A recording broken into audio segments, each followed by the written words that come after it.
당신은 운명이라는 이름 아래 어떤 무게를 짊어지고 살아가고 있습니까? 오늘 이 밤 우리는 부처님께서 들려주시는 사주팔자보다 강한 것에 대한 깊은 가르침을 마주하게 됩니다. 이 오디오를 끝까지 들으신다면 정해진 팔자에 휘둘리는 것이 아니라 스스로 삶을 새롭게 열어갈 수 있는 마음의 힘을 얻게 될 것입니다.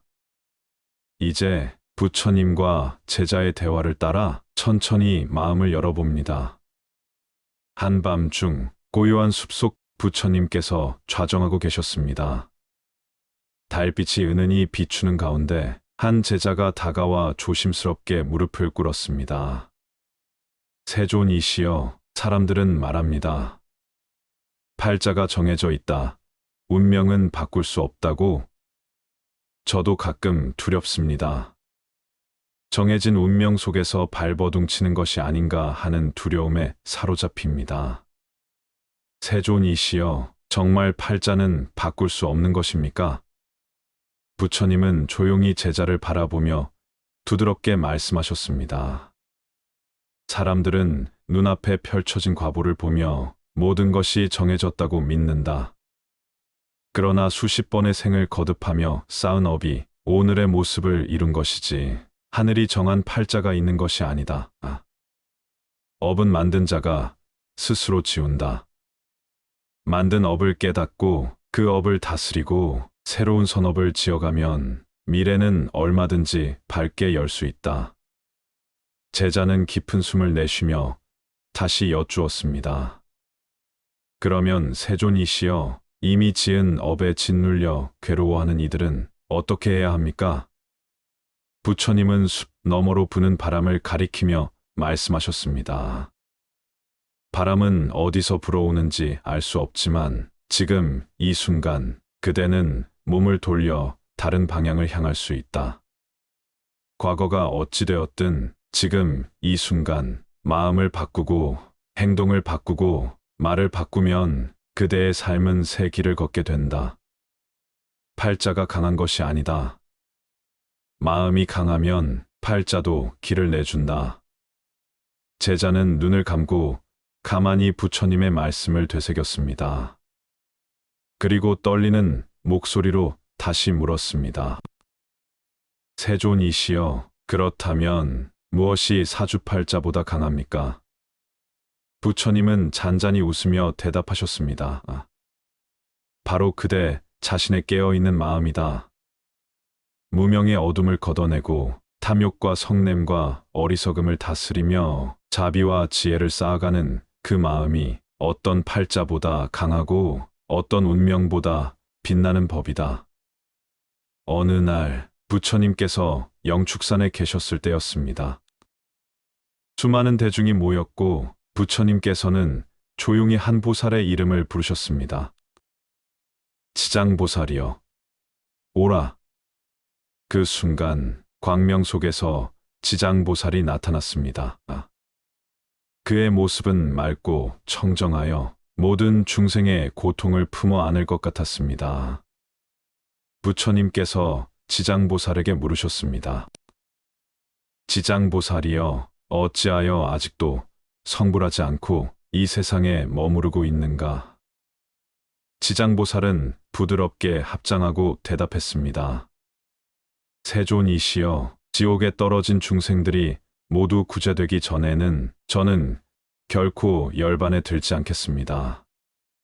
지옥의 고통에 신음하는 이들이 단 한 명이라도 남아있다면 저는 성불하지 않겠습니다. 부처님은 그 말씀을 듣고 고요히 고개를 끄덕이셨습니다. 지장보살은 다시 깊이 서원하였습니다. 모든 세계의 지옥이 텅 비고 중생들이 해탈을 얻기 전에는 저는 결코 깨달음의 문으로 들어가지 않겠습니다. 세상의 고통을 등에 지고 한 생, 또 한 생, 중생과 함께 숨쉬겠습니다.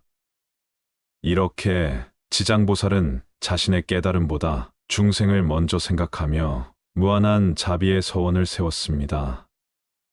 부처님께서는 지장보살을 바라보며 말씀하셨습니다. 지장보살이여, 그대는 사주팔자보다, 운명보다, 심지어 업보다 강한 존재이다. 그대의 자비심과 서원의 힘이야말로 모든 법계를 밝히는 등불이 될 것이다. 오늘 당신도 조용히 자신에게 물어봅니다. 나는 무엇을 위해 살아가는가? 나의 삶은 누구를 향해 열려 있는가? 지장보살은 우리에게 가르쳐 줍니다. 마음을 세우는 순간 그 어떤 팔자도 그 어떤 운명도 당신을 가둘 수 없다는 것을, 남을 위한 작은 기도, 함께 살아가는 세상을 위한 작은 다짐, 그것이야말로 세상의 팔자를 바꾸는 힘이 될 것입니다. 어느 날 부처님께서는 제자들에게 조용히 말씀하셨습니다. 과거는 이미 지나갔고 미래는 아직 오지 않았다. 오직 지금, 현재의 순간을 밝게 살펴야 한다. 제자들은 고개를 끄덕였지만 한 제자가 조심스럽게 여쭈었습니다. 세존이시여, 저는 과거에 많은 잘못을 저질렀습니다. 그 죄책감과 후회가 저를 괴롭히고 있습니다. 어떻게 해야 이 무거운 업을 벗어날 수 있겠습니까? 부처님은 조용히 미소 지으며 대답하셨습니다. 과거의 업은 지워지지 않는다. 그러나 현재의 선한 행위는 과거의 무거운 업을 가볍게 하고 새로운 길을 연다. 더 이상 과거에 끌려다니지 말고 지금 이 순간 마음을 맑게 하고 말을 부드럽게 하고 행동을 정직하게 하여라. 제자는 눈을 감고 숨을 고르며 부처님의 말씀을 새겼습니다. 부처님은 이어 말씀하셨습니다. 타오르는 불도 한 방울의 맑은 비로 꺼지듯 과거의 잘못도 지금 이 순간의 정진으로 가라앉을 수 있다. 과거를 끌어안고 괴로워하는 것은 타버린 죄를 움켜쥐는 것과 같다. 손을 펴라, 놓아라, 그리고 새로운 삶을 시작하라. 이렇게 부처님은 우리에게 과거에 머무르지 않고 현재를 살아갈 것을 가르치셨습니다. 오늘 당신도 조용히 자신에게 물어봅니다. 나는 아직도 지나간 그림자에 발목 잡혀 있는가? 지금 이 순간 나는 어떤 마음을 품고 살아가고 있는가? 부처님은 말씀하십니다. 현재를 밝히는 사람만이 미래를 밝힐 수 있다. 과거를 끌어안지 않고 지금 이 순간을 맑게 살아가는 것, 그것이야말로 삶을 새롭게 쓰는 길이 될 것입니다. 오랜 세월 아난다는 부처님의 곁을 떠나지 않고 수행에 정진했습니다. 그는 부처님의 말씀을 모두 기억하고 누구보다도 부드럽고 친절하게 대중을 대했지만 정작 아라한의 경지에는 이르지 못하고 있었습니다. 부처님께서 열반에 드신 후 수많은 제자들이 결집하여 부처님의 가르침을 모으기로 하였을 때 아난다 또한 그 자리에 참석하고자 했습니다. 그러나 조건은 단 하나, 아라한의 경지를 이룬 자만이 그 자리에 설 수 있다는 것이었습니다. 아난다는 깊은 슬픔에 빠졌습니다. 세존 곁에서 가장 가까이 있었던 내가 왜 아직도 완전한 깨달음에 이르지 못했단 말인가? 밤이 깊도록 아난다는 홀로 앉아 자신을 돌아보았습니다. 수없이 반복하며 염송하고 수행했지만 어딘가에서 아직 놓지 못한 집착이 있음을 느꼈습니다. 그는 생각했습니다. 깨달음은 배움이나 기억에 있지 않고 마음을 내려놓는 데에 있구나. 그 순간 아난다는 조용히 몸을 가누고 앉아 오직 마음 하나를 관했습니다. 그리고 스르르 모든 힘을 빼고 생각도 의지도 놓아버렸습니다. 바로 그 찰나 아난다의 마음은 밝아졌습니다. 과거와 미래를 붙잡던 모든 집착이 사라지고 지금 이 순간 그저 존재하는 맑은 빛만이 남았습니다. 그렇게 아난다는 아라한의 경지에 이르렀습니다. 아침이 밝았습니다. 안 한다는 다른 아라한들과 함께 당당히 부처님의 말씀을 결집하는 자리에 섰습니다. 그는 더 이상 주저하지 않았습니다. 세상의 무거운 책임이나 자신에 대한 의심조차도 모두 맑게 비워졌습니다. 부처님께서 생전에 남기신 말씀처럼 지혜는 태어나는 것이 아니라 닦아지는 것이다. 오늘 당신도 조용히 자신에게 물어봅니다. 나는 아직 무엇을 쥐고 있는가? 나는 무엇을 내려놓지 못해 스스로를 괴롭히는가? 깨달음은 멀리 있지 않습니다. 지금 이 순간 숨을 고르고 마음을 내려놓을 때 그 빛은 당신 안에서 스스로 피어납니다. 아득히 먼 옛날 부처님께서는 보살로 살아가던 시절 한 스승 아래에서 수행을 하고 있었습니다. 그 시절 깊은 산 속에는 굶주린 호랑이 한 마리가 있었습니다. 호랑이는 기운이 빠져 자신의 새끼조차 먹여 살릴 힘이 없었고 마침내 굶주림에 지쳐 새끼를 잡아먹으려 하고 있었습니다. 그 광경을 본 보살은 깊은 연민의 마음을 일으켰습니다. 저 호랑이는 자신의 뜻이 아니라 굶주림이라는 고통에 의해 자식을 해하려 하고 있다. 내가 이 몸을 내어주어 호랑이와 새끼들을 살릴 수 있다면 그보다 더한 공덕이 어디 있을까? 보살은 조용히 자신의 몸을 이끌고 호랑이 앞에 다가갔습니다. 처음엔 너무 지쳐있던 호랑이가 움직이지 못했기에 보살은 바위에 몸을 부딪혀 피를 내어 호랑이에게 다가가게 했습니다. 그리고 한없이 부드러운 마음으로 기도했습니다. 이 생은 여기서 멈추지만 이 공덕으로 인해 다시 태어나 모든 중생을 제도할 힘을 얻게 하소서. 그렇게 보살은 자신의 생명을 기꺼이 내어주었습니다. 훗날 이 보살은 수없이 많은 생을 거쳐 지혜와 자비를 닦고 닦아 마침내 석가모니 부처님으로 태어나셨습니다. 그분의 자비는 단순한 말이 아니라 수없는 생애 동안 실천해온 깊고 넓은 사랑의 결실이었습니다. 오늘 당신도 조용히 자신에게 물어봅니다. 나는 무엇을 위해 살아가고 있는가? 내 작은 이익을 넘어 누군가를 위해 무엇을 베풀 수 있는가? 부처님은 보여주셨습니다. 자신을 내려놓을 때 비로소 진정한 삶이 열린다는 것을. 오늘 이 밤 우리 모두도 조용히 숨을 고르고 다짐합니다. 내일은 조금 더 따뜻하게, 조금 더 부드럽게, 조금 더 크게 사랑할 수 있기를. 감사합니다. 사랑합니다. 편안한 밤 되십시오. 당신은 운명이라는 이름 아래 어떤 무게를 짊어지고 살아가고 있습니까? 오늘 이 밤 우리는 부처님께서 들려주시는 사주팔자보다 강한 것에 대한 깊은 가르침을 마주하게 됩니다. 이 오디오를 끝까지 들으신다면 정해진 팔자에 휘둘리는 것이 아니라 스스로 삶을 새롭게 열어갈 수 있는 마음의 힘을 얻게 될 것입니다. 이제 부처님과 제자의 대화를 따라 천천히 마음을 열어봅니다. 한밤중 고요한 숲속 부처님께서 좌정하고 계셨습니다. 달빛이 은은히 비추는 가운데 세존이시여, 사람들은 말합니다. 팔자가 정해져 있다. 운명은 바꿀 수 없다고. 저도 가끔 두렵습니다. 정해진 운명 속에서 발버둥치는 것이 아닌가 하는 두려움에 사로잡힙니다. 세존이시여, 정말 팔자는 바꿀 수 없는 것입니까? 부처님은 조용히 제자를 바라보며 두드럽게 말씀하셨습니다. 사람들은 눈앞에 펼쳐진 과보를 보며 모든 것이 정해졌다고 믿는다.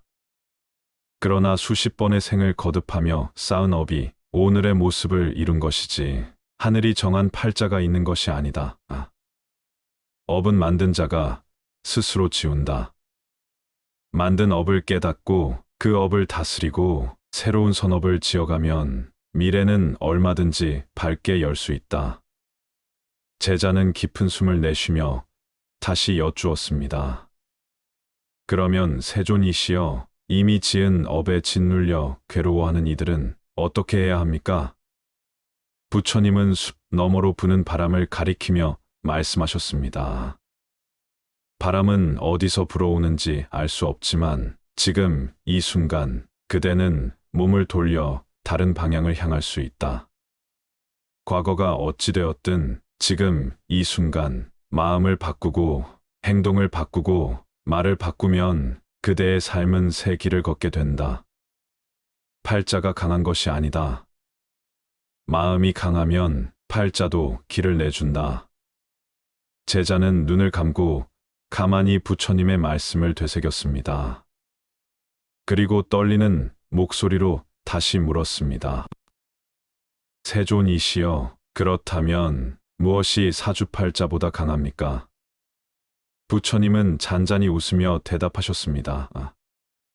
바로 그대 자신의 깨어있는 마음이다. 무명의 어둠을 걷어내고 탐욕과 성냄과 어리석음을 다스리며 자비와 지혜를 쌓아가는 그 마음이 어떤 팔자보다 강하고 어떤 운명보다 빛나는 법이다. 어느 날 부처님께서 영축산에 계셨을 때였습니다. 수많은 대중이 모였고 부처님께서는 조용히 한 보살의 이름을 부르셨습니다. 지장보살이여, 오라.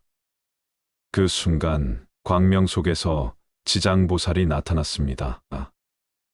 그의 모습은 맑고 청정하여 모든 중생의 고통을 품어 안을 것 같았습니다. 부처님께서 지장보살에게 물으셨습니다. 지장보살이여, 어찌하여 아직도 성불하지 않고 이 세상에 머무르고 있는가? 지장보살은 부드럽게 합장하고 대답했습니다. 세존이시여, 지옥에 떨어진 중생들이 모두 구제되기 전에는 저는 결코 열반에 들지 않겠습니다. 지옥의 고통에 신음하는 이들이 단 한 명이라도 남아 있다면 저는 성불하지 않겠습니다. 부처님은 그 말씀을 듣고 고요히 고개를 끄덕이셨습니다. 지장보살은 다시 깊이 서원하였습니다. 모든 세계의 지옥이 텅 비고 중생들이 해탈을 얻기 전에는 저는 결코 깨달음의 문으로 들어가지 않겠습니다. 세상의 고통을 등에 지고 한 생 또 한 생 중생과 함께 숨쉬겠습니다. 이렇게 지장보살은 자신의 깨달음보다 중생을 먼저 생각하며 무한한 자비의 서원을 세웠습니다. 부처님께서는 지장보살을 바라보며 말씀하셨습니다. 지장보살이여, 그대는 사주팔자보다, 운명보다, 심지어 업보다 강한 존재이다. 그대의 자비심과 서원의 힘이야말로 모든 법계를 밝히는 등불이 될 것이다. 오늘 당신도 조용히 자신에게 물어봅니다.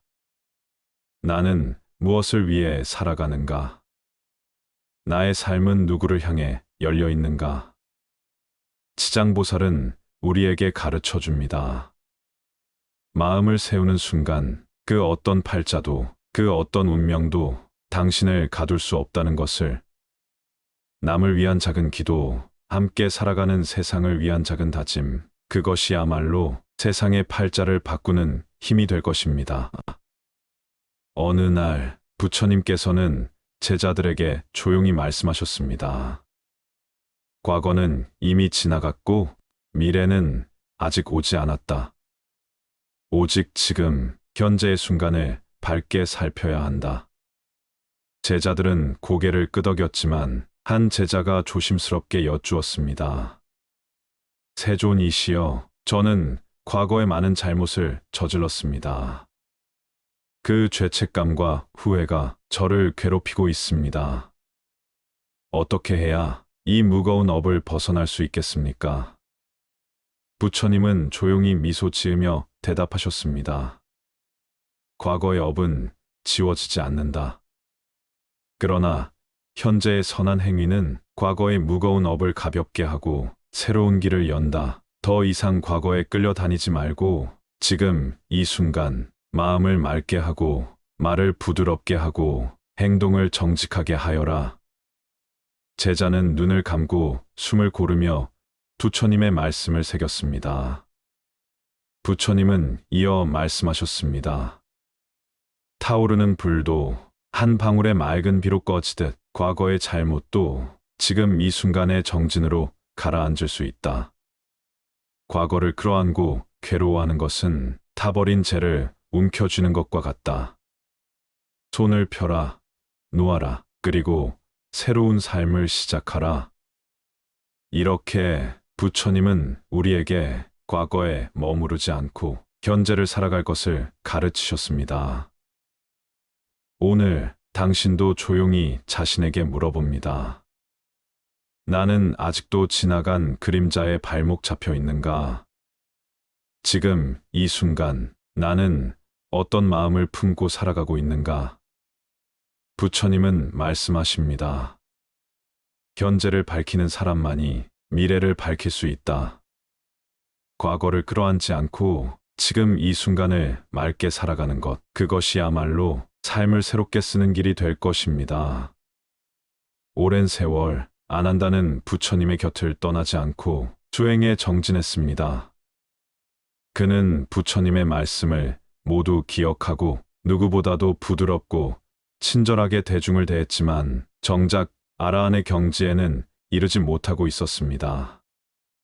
부처님께서 열반에 드신 후 수많은 제자들이 결집하여 부처님의 가르침을 모으기로 하였을 때 아난다 또한 그 자리에 참석하고자 했습니다.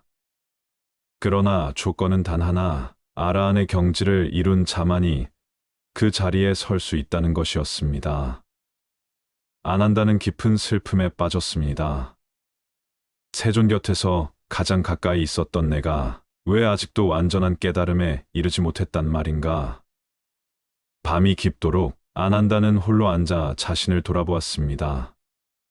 수없이 반복하며 염송하고 수행했지만 어딘가에서 아직 놓지 못한 집착이 있음을 느꼈습니다. 그는 생각했습니다. 깨달음은 배움이나 기억에 있지 않고 마음을 내려놓는 데에 있구나. 그 순간 아난다는 조용히 몸을 가누고 앉아 오직 마음 하나를 관했습니다. 그리고 스르르 모든 힘을 빼고 생각도 의지도 놓아버렸습니다. 바로 그 찰나 아난다의 마음은 밝아졌습니다. 과거와 미래를 붙잡던 모든 집착이 사라지고 지금 이 순간 그저 존재하는 맑은 빛만이 남았습니다. 그렇게 아난다는 아라한의 경지에 이르렀습니다. 아침이 밝았습니다. 아난다는 다른 아라한들과 함께 당당히 부처님의 말씀을 결집하는 자리에 섰습니다. 그는 더 이상 주저하지 않았습니다.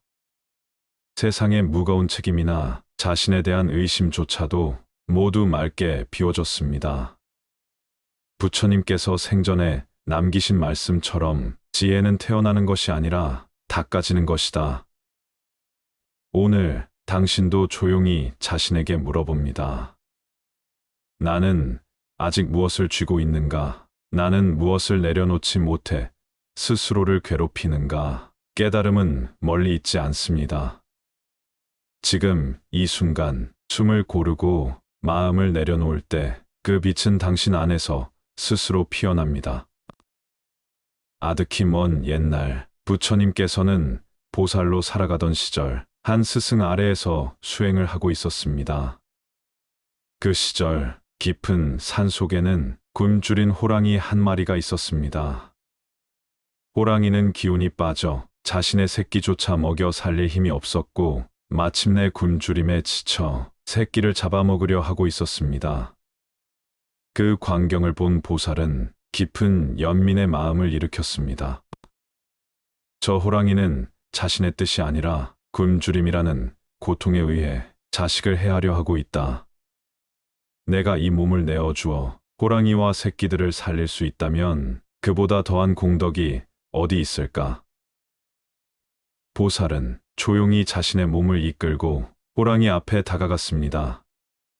처음엔 너무 지쳐있던 호랑이가 움직이지 못했기에 보살은 바위에 몸을 부딪혀 피를 내어 호랑이에게 다가가게 했습니다.